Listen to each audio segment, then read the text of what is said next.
Tu aimes les films d'horreur?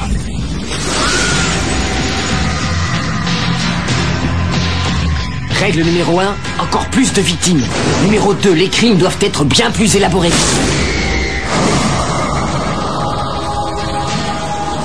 Tu t'y connais bien en trilogie? Tout ce que je sais, c'est que dans le 3e, il n'y a plus rien de sûr. Salut Sidney. Bienvenue dans le dernier acte.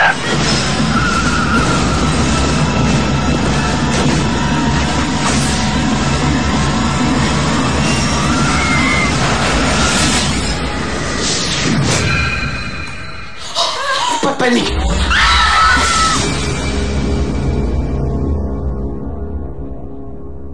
Bonjour à tous et soyez les bienvenus dans cette toute nouvelle vidéo d'État Critique. Les sagas de l'horreur m'ont toujours fasciné. Je ne sais pas combien de fois j'ai pu regarder les franchises Freddy, Vendredi 13, Halloween, etc. Je suis vraiment quelqu'un qui est passionné par ça. J'ai toujours cherché à comprendre pourquoi des producteurs se sont sentis obligés d'alimenter une idée à grand renfort de suite, usant le concept jusqu'à la corde. Pour le fric, vous me répondrez. Oui, pour le fric, mais ça, c'est évidemment pas un bon argument de vente. Ce qui est donc marrant d'observer, c'est la continuité créative d'une saga pour voir à quel point elle tente de dissimuler ses ambitions commerciales derrière une pseudo-légitimité artistique.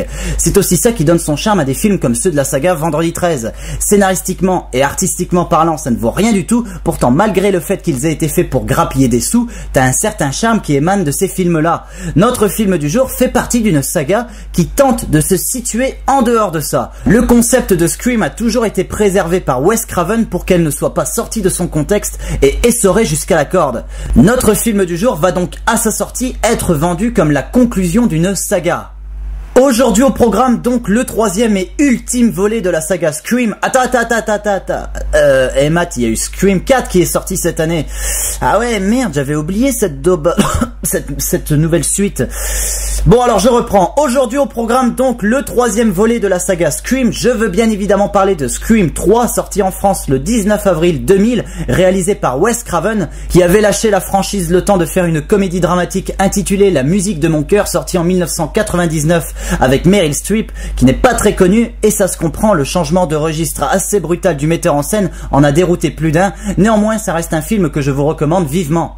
Au casting de Scream 3, nous pouvons retrouver la fine équipe des 2 précédents épisodes, à savoir Neve Campbell, qui va marquer un tournant dans sa carrière après ce film, en délaissant complètement le thriller pour se tourner vers des œuvres plus intimistes comme Investigating Sex ou Company de Robert Altman. David Arquette, qui jouera par la suite dans des comédies pas drôles, avant de plus ou moins disparaître du grand écran jusqu'à Scream 4. Et Courtney Cox, qui va également disparaître du grand écran, mais qui restera présente grâce à des séries TV comme Cougar Town. Au casting également, nous pouvons retrouver Parker Posey, Patrick Dempsey, Emily Mortimer, Lance Henriksen, Jenny McCarthy, Liv Schreiber et même Carrie Fisher pour un caméo inutile.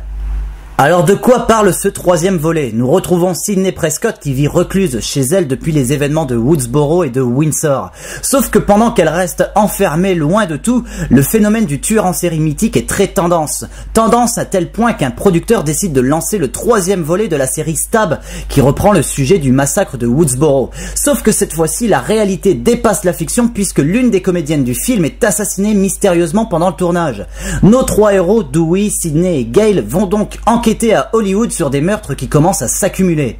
Bon alors, vous n'êtes pas sans savoir qu'à cette époque, le slasher était plutôt dans une période de renouveau grâce au succès de Scream en 1996. Je ne vais pas revenir en détail sur ça, mais disons que jusqu'en l'an 2000, la franchise de Wes Craven bénéficiait d'un aura particulier. En parallèle, le slasher nouvelle génération a donné lieu à toute une vague de nouveaux films comme Souviens-toi l'été dernier, etc. Jusqu'ici, tout allait bien, la violence de ces longs métrages n'était pas contestée, c'était vendeur, ça marchait bien, le slasher vivait une bonne époque. En 1998, Scream 2 débarqua logiquement sur grand écran pour le plus grand bonheur du public. Sauf que le mardi 20 avril 1999, 2 étudiants ont perpétré un massacre dans leur école, tuant 12 de leurs camarades, un enseignant et blessant 24 autres personnes avant de retourner leurs armes contre eux. Ce fut la fusillade du lycée Columbine. Cet événement tragique provoqua un véritable émoi en Amérique à l'époque. Lorsque le projet Scream 3 fut lancé, il fut plutôt moyennement perçu car les 2 étudiants qui ont commis ce massacre avaient été dopés par la violence de certains films. Du coup, les producteurs comprirent qu'il fallait à tout prix faire profil bas et éviter de balancer de l'huile sur le feu en faisant un film qui irait à contre-courant de l'état d'esprit du grand public. Le but étant encore de divertir, pas de choquer. Du coup, Scream 3 fut l'objet d'une surveillance rapprochée de la part des studios. Wes Craven, lui, n'était pas trop d'accord, estimant qu'un film comme Scream nécessitait obligatoirement des scènes violentes. Notons quand même que le studio en est venu à demander que le film ne comporte aucune goutte de sang, ni aucune scène de violence vue à l'écran, avec des meurtres se déroulant hors champ. Il y a eu des tensions, mais finalement le studio céda sans toutefois lever sa surveillance autour du film. Lorsque Scream 3 sortit en salle en 2000, il fut déboîté par les critiques du monde entier, soulignant que le film avait perdu son authenticité, son originalité par rapport aux autres épisodes, ce qui n'est pas faux, nous allons revenir là-dessus. Le long métrage divisa largement donc, malgré un succès non négligeable partout dans le monde. En France, le film réunissa un peu plus de 2 600 000 spectateurs, ce qui est assez énorme pour un film d'horreur. Avec le temps, mais ce n'est que mon avis personnel, je vois Scream 3 comme le début de la fin du slasher nouvelle génération. Ensuite, il y aura certes les destinations finales qui débarqueront, mais ça n'appartient pas vraiment au slasher, même si par certains aspects ça y ressemble. Le drame du lycée de Columbine a refroidi les ardeurs du slasher et du coup, ça a secoué le cinéma d'horreur américain au point de se dire qu'il était peut-être temps de passer à autre chose. Il est clair que Scream 3 se situe largement en dessous de ses prédécesseurs. Scream 2 n'était déjà pas folichon, mais ça restait tout de même très agréable à regarder. J'ai eu l'impression que ce troisième volet était malade. Beaucoup le verront comme une demi-parodie du premier volet. Non, je dirais qu'ici cette image faussée d'un film pseudo-parodique provient surtout d'une profonde maladresse du réalisateur, n'ayant pu amener son film là où il l'aurait voulu à cause des restrictions des studios. Du coup, il a essayé de faire ce qu'il pouvait, mais au final, ce n'est pas très réussi, c'est bancal et ça donne une œuvre malade. Pourtant, Wes Craven ne livre pas une bousasse, on sent qu'il est très attaché à ses personnages et arrive encore à nous surprendre à construire un univers plaisant à observer. Le réalisateur est très respectueux du concept d'origine et inscrit parfaitement son œuvre dans la continuité artistique des deux précédents volets, notamment grâce au mécanisme de la création d'une trilogie. Seulement voilà, Scream 3 reste l'épisode le plus faible de la saga à ce moment-là. Wes Craven décide de nous plonger dans une mise en abîme du film dans le film, comme c'était déjà plus ou moins le cas dans le précédent volet. Ok, on se dit que quelque part, si ça s'inscrit dans la même mouvance que Freddy sort de la nuit, ça peut rendre un truc sympathique grâce à un univers bien établi et assez solide. Sauf que voilà, Wes Craven ne va pas au fond de son sujet, il ne pousse pas la logique de son idée jusqu'au bout, il nous fait en gros des promesses qu'il ne tient pas. Certes, il y a des passages intéressants, notamment cette scène où Sidney se fait poursuivre par le tueur dans une réplique de sa maison d'origine et au sein de laquelle elle tente de reproduire le même parcours qu'il y a quelques années pour se sortir de là. Ça, c'est sympathique effectivement, mais le problème c'est qu'ici ça semble faire plus office de clin d'œil et des clins d'œil, ce troisième épisode ne possède que ça. Du coup on se demande c'est quoi au final le but de tout ça? Où est-ce que Wes Craven souhaite nous amener?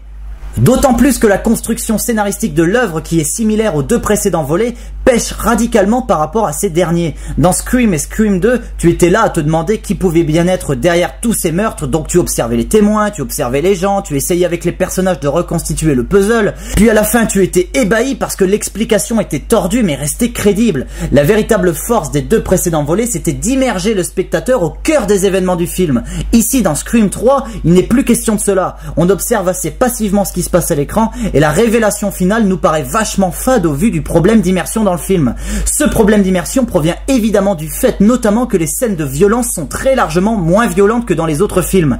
Scream 3 apparaît donc comme un film sous pression qui hésite constamment à aller ici, à faire ça, et du coup c'est le final, moment clé du film qui pêche à cause de tout ça. En conclusion, je finirai cette critique en rappelant que Scream 3 n'est pas un mauvais film, ça reste un divertissement qui se regarde sans problème. Il est moins bon que les deux premiers volets, oui c'est vrai, néanmoins ce n'est pas une grosse merde irregardable. Wes Craven fait preuve d'une mise en scène sans faille, le bonhomme sait ce qu'il fait et fait ce qu'il peut en fonction de ses moyens. Je n'ai pas parlé des acteurs, ici pas d'éclat, chacun fait son boulot correctement. Non, Scream 3 ce n'est pas un film qu'il faut stigmatiser, le fait qu'il soit moins réussi peut s'expliquer logiquement et personnellement je trouve qu'au vu de la pression infligée par les studios à la base, Wes Craven s'en sort pas trop mal. Donc évidemment je vous recommande tout de même ce long métrage, mais pas tout seul évidemment, voyez les deux premiers volets en même temps, car les trois films forment un tout auquel tente de s'imbriquer le quatrième volet sorti en 2011, mais qui fait quand même bande à part. Voilà, sur ces mots, je vous donne rendez-vous pour une prochaine critique, je vous dis bye bye, allez au cinéma, et à la prochaine.